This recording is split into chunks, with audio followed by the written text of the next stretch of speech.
Hi friends, Nagendran's honeymoons കഴിഞ്ഞ ദിവസം Disney plus Hotstar release ചെയ്ത ഒരു പുതിയ മലയാളം വെബ് സീരീസ് ആണിത്. 6 എപ്പിസോഡുകളുള്ളത്. ഓരോ എപ്പിസോഡിനും 30-35 മിനിറ്റ് ദൈർഘ്യമാണുള്ളത്. ഇതിൻ്റെ പ്ലോട്ട് എന്താണെന്ന് വെച്ചാൽ, ഒരാൾ തിരുവനന്തപുരം വെള്ളായണിയിൽ താമസിക്കുന്ന ഒരാൾ, അദ്ദേഹത്തിന് പ്രത്യേകിച്ച് പണിയൊന്നുമില്ല, നല്ല മടിയാണ് പണിക്കൊക്കെ പോകാൻ. അദ്ദേഹത്തിന് എങ്ങനെയെങ്കിലും പേർഷ്യക്ക് പോകണം, അതിനായി പൈസ വേണമല്ലോ. അപ്പോൾ അദ്ദേഹത്തിൻ്റെ ഒരു സുഹൃത്ത് പറയലാണ്, കല്യാണം കഴിച്ചാൽ സ്ത്രീധനം കിട്ടുമല്ലോ, ആ പൈസ വെച്ചിട്ട് പേർഷ്യക്ക് പോവാം.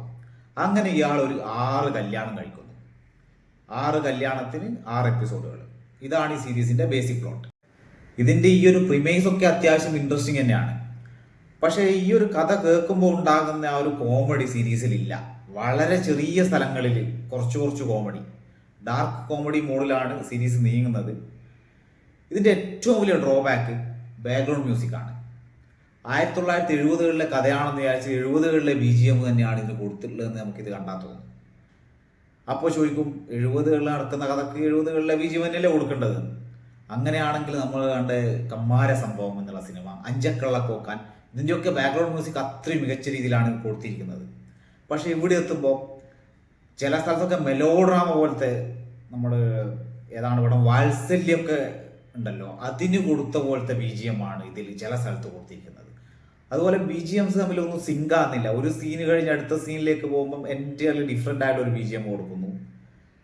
ഏറ്റവും സീരീസിനെ പിറകിലോട്ട് വലിക്കുന്നത് ഇതിൻ്റെ BGM ആണ്. രജനീകാന്ത് ജയിലറിന് വേണ്ടി പറഞ്ഞിട്ടുണ്ടായിരുന്നു, അനിരുദ്ധിൻ്റെ BGM ഇല്ലെങ്കിൽ ഇത് വെറും ആവറേജ് സിനിമയാണ്.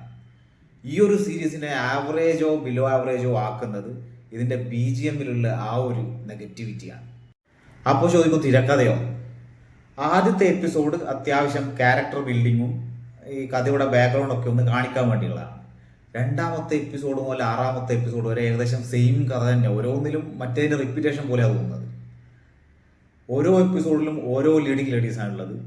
ഗ്രേസ് ആൻ്റണി ഉണ്ട്, കനി കുർസി, ആൽഫി പഞ്ഞിക്കാരൻ, പിന്നെ ശ്വേതാ മേനോൻ, നിരഞ്ജന അനൂപ്, അമ്മു അഭിരാമി, ഇത്രയാണ് നടിമാറുള്ളത്. നടൻ നമുക്കറിയാലോ, പോസ്റ്ററിൽ കാണിച്ചിട്ടുണ്ട്, സുരാജ് വെഞ്ഞാറമൂട്. സുരാജ് അദ്ദേഹത്തിൻ്റെ റോള് നല്ല വൃത്തിയായി ചെയ്തിട്ടുണ്ട്. അതായത് ഒരു വിവാഹ തട്ടിപ്പ് വീരൻ എന്നൊന്നും നമുക്ക് പറയാൻ പറ്റില്ല. ഒരു നിഷ്കളങ്കനായ മടിയനായ ഒരാൾ, അയാളെ ഇങ്ങനെ പ്രലോഭിപ്പിച്ച് ഇതൊക്കെ ചെയ്യിപ്പിക്കുകയാണ് ചെയ്യുന്നത്.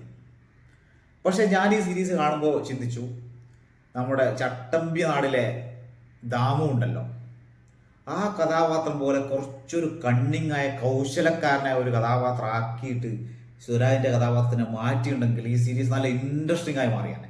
ഈ ഒരു സീരീസിന്റെ ഈ ചെറിയൊരു പ്രിമൈസ് വെച്ചിട്ട് തനിക്ക് പറ്റാവുന്ന രീതിയിൽ സുരാജ് കാര്യങ്ങൾ ചെയ്തിട്ടുണ്ട്. അതിലപ്പുറമൊന്നും അദ്ദേഹത്തിനെ കൊണ്ട് ഇതിൽ പറ്റില്ല, അതിന് മാത്രം സ്കോപ്പേ ഉള്ളൂ. നടിമാരുടെ കാര്യം എടുത്തു കഴിഞ്ഞാൽ ഗ്രേസ് ആന്റണിയാണ് ഏറ്റവും മികച്ച രീതിയിൽ പെർഫോം ചെയ്തത്. പണ്ടാരോ പറഞ്ഞിട്ടായിരുന്നു ഇവർ ഉർവശിയുടെ പിൻഗാമിയാണെന്ന്. അങ്ങനെയുള്ള അവകാശവാദങ്ങളൊന്നും ഇല്ലെങ്കിൽ കൂടി എക്സെൻട്രിക് ആയിട്ടുള്ള കോമഡി റോളുകൾ ചെയ്യുന്നതിൽ ഗ്രേസ് ആന്റണി അത്യാവശ്യം നന്നായിട്ട് തന്നെ വന്നിട്ടുണ്ട് എന്നാണ് എനിക്ക് തോന്നുന്നത്. രണ്ടാമത് എടുത്ത് പറയേണ്ടത് തമിഴ് നടി അമ്മു അഭിരാമി. അവർ വരുന്ന സീനൊക്കെ അത്യാവശ്യം നല്ല രീതിയിൽ തന്നെ വന്നിട്ടുണ്ട്. പിന്നെ കനി കുസൃതിയുള്ള എപ്പിസോഡും മോശമില്ലായിരുന്നു. ശ്വേതാ മേനോൻ, നിരഞ്ജന അനൂപൊക്കെയുള്ള എപ്പിസോഡുകൾ വളരെ ബോറിംഗ് ആയിരുന്നു. പ്രത്യേകിച്ച് നിരഞ്ജനയുടെ ആ ഒരു എപ്പിസോഡ് ഞാൻ മുമ്പ് പറഞ്ഞല്ലോ, മെലോഡ്രമാറ്റിക് മ്യൂസിക് ഒക്കെ ഉള്ളത് വലിച്ച് നീട്ടിയ ഒരു എപ്പിസോഡായിരുന്നു. പ്രശാന്ത് അലക്സാണ്ടർ മികച്ച റോളുണ്ട്, അദ്ദേഹത്തിന് പറ്റിയ റോൾ തന്നെയാണ്. പിന്നെ ഷാജോണും സ്ഥിരമായി ചെയ്യുന്ന പോലീസ് വേഷം ഇതിലും ചെയ്തിട്ടുണ്ട്. പ്രത്യേകിച്ച് ഒന്നും പറയാനൊന്നുമില്ല അതിനെക്കുറിച്ച്. സംവിധാനം നിതിൻ രഞ്ജി പണിക്കർ. കസബ എനിക്ക് അത്യാവശ്യം ഇഷ്ടപ്പെട്ടവടായിരുന്നു. കാവല് ഓക്കെ. അദ്ദേഹത്തിൽ നിന്ന് ഇങ്ങനെയൊരു ഐറ്റം ഞാൻ എന്തായാലും പ്രതീക്ഷിച്ചില്ല. നിരാശപ്പെടുത്തി എന്നേ പറയാനുള്ളൂ. ഞാൻ പറഞ്ഞതുപോലെ കുറച്ചൊരു കോമഡി മൂഡ് കൊടുത്തിട്ട് ചെയ്യുന്നതാണെങ്കിൽ ഈ സീരീസ് കുറച്ചും കൂടി ഇൻട്രസ്റ്റിംഗ് ആയാണ്. വേറെ അധികമൊന്നും ഇതിനെക്കുറിച്ച് പറയാനില്ല. ഞാൻ കൊടുക്കുന്ന റേറ്റിംഗ് 2.75 ഔട്ട് ഓഫ് 5.